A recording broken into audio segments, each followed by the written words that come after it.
Hi everyone, welcome back to my channel happy moment. আমি অদিতি, আবারও চলে এসেছি নতুন একটা ব্লগ নিয়ে। কেমন আছো তোমরা সবাই? আমি তো ভীষণ ভালো আছি। আর টোটোয় করে যাচ্ছি, সেটা দেখে তোমাদের হয়তো মনে অনেকেরই প্রশ্ন জেগেছে যে আমি কোথায় যাচ্ছি। অ্যাকচুয়ালিতে আজকে এতটা তাড়াতাড়ি ছিল যে ব্লগটা তো স্টার্ট করতেই ভুলে গিয়েছিলাম, তাই টোটোয় করে যেতে যেতে ব্লগটা স্টার্ট করলাম। আর আজকে কোথায় যাচ্ছি সেটা তো তোমাদেরকে সবই বলবো। সবটা জানতে হলে ব্লগটাকে শেষ পর্যন্ত দেখতে থাকো। চলো বেশি দেরি না করে তোমাদেরকে বলেই দিই আজকে আমরা কোথায় যাচ্ছি। আজকে অনেক দিন বাদে আমি, মা আর দিদি বেরিয়ে পড়েছি পিসি দিদার বাড়ি যাবো বলে।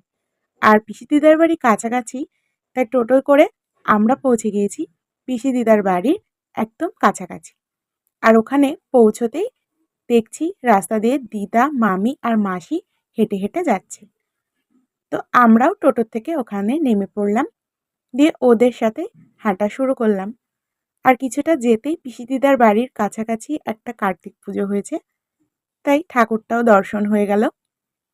ঠাকুর দর্শন করে এখন দিদা, মামি আর মাসির পিছু পিছু আমরা যাচ্ছি, কারণ পিসি দিদার বাড়ি এসেছি অনেক দিন হয়ে গেল। আর এখন সব কিছু পাল্টে গিয়েছে, তাই চিনতে পারবো না বলে ওদের পিছন পিছন চলে আসলাম পিসি দিদার বাড়ি। আর এখানে আমাদের অনেক রিলেটিভ আছে, সব বাড়ি একটু একটু করে ঘুরতে ঘুরতেই হয়ে গিয়েছিল সন্ধে। সন্ধেবেলায় গিয়েছিলাম আর একটা রিলেটিভের বাড়ি। আর ওখানে গিয়ে ওই দাদু দিদা বলল আমাদেরকে রাসের মেলা দেখতে নিয়ে যাবে, তাই দাদু দিদার সাথে আমি আর দিদি বেরিয়ে পড়েছিলাম ওখানকার রাসের মেলা দেখব বলে। আর হঠাৎই আমাদের পিসি দিদার বাড়ির আসার কারণ, ওই বাড়ির দাদু মারা গিয়েছিল আর ওখানে আমাদের নেমন্তন্ন ছিল। তো দিদা তো আগেই চলে এসেছিল, আমি আর মা আর দিদি সব শেষে এসেছি। আর এখানে যেতে যেতেই কার্তিক পুজোর ওখানে হচ্ছিল হরে কৃষ্ণ গান। হাঁটতে হাঁটতে আমরা পৌঁছে গিয়েছি একদম মোড়ে।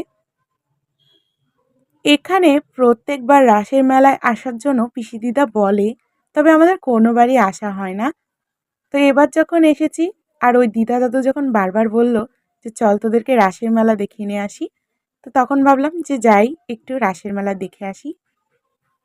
এখন দিদার পেছনে পেছনে আমরা যাচ্ছি রাসের ঠাকুর দেখার জন্য। আর আমরা হেঁটে যেতে যেতে দিদা দাদু বলছিল এখানে যে বড় করে স্টেজ করা হয়েছে, এখানে নাকি প্রত্যেক দিন এক দিন এক এক ধরনের ফাংশন হয়। আর এটা 15 দিন ধরে চলে। যেহেতু এবার প্রথম আসলাম আর নতুন জায়গায়, তাই দিদার পিছু পিছু চলে আসলাম মন্দিরে। আর এই হচ্ছে রাসের রাধাকৃষ্ণ। আর এই রাধাকৃষ্ণকে এইভাবে ঘুরিয়ে দিতে হয়, তা আমিও ঘোরাচ্ছিলাম সবার মতন। অনেকদিন বাদে রাসের মেলা দেখতে আসলাম, তাও আবার নতুন একটা জায়গায়। এখন যাচ্ছি আমরা আস্তে আস্তে মেলার ভেতরে। এখানে সামনে শুধুমাত্র রাধাকৃষ্ণের মূর্তিটাই রয়েছে, আর পেছন দিকে গিয়ে যে এত বড় মেলা হয় সেটা তো আমি জানতামই না। বাসে করে যখন যাই তখন বাইরে থেকে দেখতে পাই যে একটা রাধাকৃষ্ণর মূর্তি রয়েছে, তবে ভেতর দিকে যে রাসে এত বড় মেলা বসে সেটা আমি জানতাম না। তো এবার এসে বুঝতে পারলাম যেখানে বিশাল বড় মেলা বসে। মেলা পার করে এখন আমরা যাচ্ছি এবারের রাসের মেলার মেন থিমটার দিকে। আর এবারের থিম রয়েছে বিয়ে বাড়ি। চলো তাহলে বিয়ে বাড়িতে প্রবেশ করা যাক। বিয়ে বাড়ির ঢুকতে কিন্তু প্রথমেই রয়েছে কফি স্টল, তারপরে রয়েছে ফুচকা স্টল, তারপরে রাঁধুনি এখানে রান্না বান্না করছে, সব সবজি কাটা চলছে। এদিকে তো রান্না বান্না বিয়ে বাড়ির চলছে। চলো বাকি কি কি রয়েছে সব কিছু ঘুরে ঘুরে দেখা যায়। ঘুরতে ঘুরতে চলে এসেছি বিয়ে বাড়ির ছাদনাতলার সামনে। আর ছাদনাতলায় বিয়ে শুরু হয়ে গিয়েছে, তার সাথে চলছে রিচুয়ালস। আর এখানে ডেকোরেশনটা দেখে পুরো মনে হচ্ছে যেন আমি চলে এসেছি একটা বিয়ে বাড়িতে। বর বসার জায়গা, বউ বসার জায়গায়, খাওয়া দাওয়া সব কিছু মিলিয়ে যেন একটা জমজমাটি বিয়ে বাড়ি। ভিডিও করতে করতে যেতে যেতে হঠাৎই চোখে পড়লো একটা মেয়ে পাত্রের বাবার হাতে হ্যান্ডশেক করে ছবি তুলছে। দেখে তো আমি আর দিদি ওখানে হাসতে শুরু করে দিয়েছিলাম। আর দেখেছো তো প্যান্ডেলটা কত লোক, সবাই এই থিমটা কিন্তু দাঁড়িয়ে দাঁড়িয়ে দেখছে। দেখবে নাই বা কেন, একদম দেখার মতন কিন্তু ওরা করেছে। তারপর তো আমরা ওখান থেকে বেরিয়ে আসলাম। আসবো নাই ভেবেছিলাম, তবে হঠাৎ করে এরকমভাবে এসে এত সুন্দর রাসের মেলা দেখার পর মন কিন্তু ভীষণ খুশি হয়ে গেছে। আর আমি ভেবেছি প্রত্যেক বছর পারলে এখানে রাসের মেলা দেখতে আসবো। এখানে কিন্তু শেষ নয়, আরও অনেক কিছু এই রাসের মেলায় আছে। সব কিছুই ঘুরে ঘুরে দেখবো, তার সাথে তোমাদেরকেও দেখাবো। রাসের মেলা মানে তো জানোই যে রাধাকৃষ্ণের লীলা সব কিছুই থাকবে। আর এখানে দেখো নায়ক নায়িকা, এত বড় জায়গায় আর এত কিছু বানানো হয়েছে, সব কিছু ঘুরে ঘুরে দেখতে হলে তোমাদেরকে এই রাসের মেলায় মোটামুটি 1 ঘন্টা ঘুরে ঘুরে দেখতে হবে, তবেই শেষ হবে। আর সব থেকে সেরা লেগেছে আমার এখানে বকগুলো। বকগুলো একদম আসল মনে হচ্ছে, যেন দাঁড়িয়ে আছে। চলে এসেছি রাসের মেলার দ্বিতীয় থিম, শ্মশানের সামনে। আর এখানে শ্মশানটা বেশ ভালো করেই বানানো হয়েছিল। মৃতদেহ পোড়াচ্ছে চিতায়, তারপরে মৃতদেহ নিয়ে আসা হচ্ছে, হরে কৃষ্ণ গান হচ্ছে, সব কিছুই করেছিল। আর দুটো শেয়াল এখানে একটা মৃতদেহ খাচ্ছিল, সেটাও করেছে। একদম আসল মনে হচ্ছে শেয়ালগুলোকে। তারপর ওখান থেকে তো আমরা বেরিয়ে হাঁটতে হাঁটতে চলে আসলাম ফুচকার দোকানের সামনে।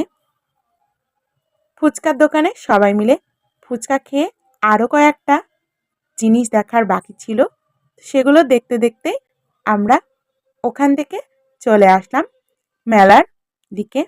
আর দাদু দিদার সাথে মেলাটায় ঘুরতে গিয়ে কিন্তু আমার ভীষণ ভালো লেগেছে। ওরা আমাদের রিলেটিভ, তবে সেইভাবে পরিচয় ছিল না, আজকেই পরিচয়। আর আজকে ওদের সাথে মেলায় গিয়ে আমার তো ভীষণ ভালো লেগেছে, কারণ ওরা ভীষণ ভালো। হাঁটতে হাঁটতে আমরা চলে আসলাম মেলার ভেতরে। পুরো এত বড় মেলাটা ঘুরে ঘুরে দেখতে দেখতে ঘুগনির দোকানের সামনে এসে আমি আর দিদি তো ঘুগনি খাবো না, দাদু আমাদেরকে জোর করে ঘুগনি খাওয়ালো। আর দাদুটা এতটা খাওয়াতে ভালোবাসে যে আমাদেরকে কিছু না কিছু খাইয়েই যাচ্ছিল। তারপরেও দাদু জোর করে আবার পাঁশকুড়ার চপ এনে হাতে ধরিয়ে দিল। আমি তো খেতে পারিনি, তাই চপটা হাতে করে নিয়ে 4জন মিলে হাঁটা শুরু করলাম ওই দিদাদের বাড়িতে যাওয়ার জন্য, কারণ ওদের বাড়িতেই মা দিদা আছে, ওদেরকে নিয়ে ছোট দিদার বাড়ি যাব। আর হেঁটে যাওয়ার সময় দেখছি তখনও কার্তিক ঠাকুরের ওখানে গান হচ্ছে। দিদাদের বাড়ি থেকে মা দিদাকে নিয়ে চলে গিয়েছিলাম পিসি দিদার বাড়ি। আর ওখানে গিয়ে বসে পড়েছিলাম আমরা 4জন মিলে খেতে, কারণ অনেকটাই রাত হয়ে গিয়েছিল আর আমাদের বাড়িতেও ফিরতে হবে। তাই তাড়াতাড়ি সবাই মিলে খাওয়া দাওয়া সেরে নিলাম। মেলা থেকে আসতে লেট হয়ে গিয়েছিল, তারপর খাওয়া দাওয়া করার পর একদমই ওয়েট করিনি, দিদা মামি আর আমরা সবাই হাঁটতে হাঁটতে চলে আসলাম বাস স্ট্যান্ডে। আর পিসি দিদার বাড়ি বাস স্ট্যান্ড থেকে খুব একটা দূরে নয়, বাস স্ট্যান্ডের একদমই কাছাকাছি। তাই হাঁটতে হাঁটতে এসেই বাস স্ট্যান্ড থেকেই পেয়ে গিয়েছিলাম টোটো। টোটোয় করে আমরা ডাইরেক্ট চলে এসেছিলাম বাড়িতে। আর শীতের রাত, বুঝতেই পারছো কতটা ঠান্ডা লাগছিল টোটোতে আসতে। আর এখানে আমার দিদি চাদরের ওপার থেকে টুকি দিচ্ছে, আর ও এমন করে চাদরের মধ্যে থেকে টুকি দিচ্ছে সেটা দেখে তোমরা হচ্ছে যে একটা চাদর কেন, ও অ্যাকচুয়ালি চাদর নিয়ে যেতে ভুলে গেছে। আর ঠান্ডা এত লেগেছে ও দিদা চাদরের মধ্যে ঢুকে পড়েছে। আর গল্প করতে করতে আমরা সবাই মিলে চলে এসেছি সোজা আমাদের করিমপুরে। করিমপুর থেকে তো চলে এসেছিলাম বাড়িতে। আজকের ব্লগটা এখানেই শেষ করছি। আজকের ব্লগের কিছু পার্ট ভালো লেগে থাকলে চ্যানেলটাকে সাবস্ক্রাইব করে দিও। আবার আসবো নতুন ব্লগ নিয়ে, ততক্ষণের জন্য টাটা।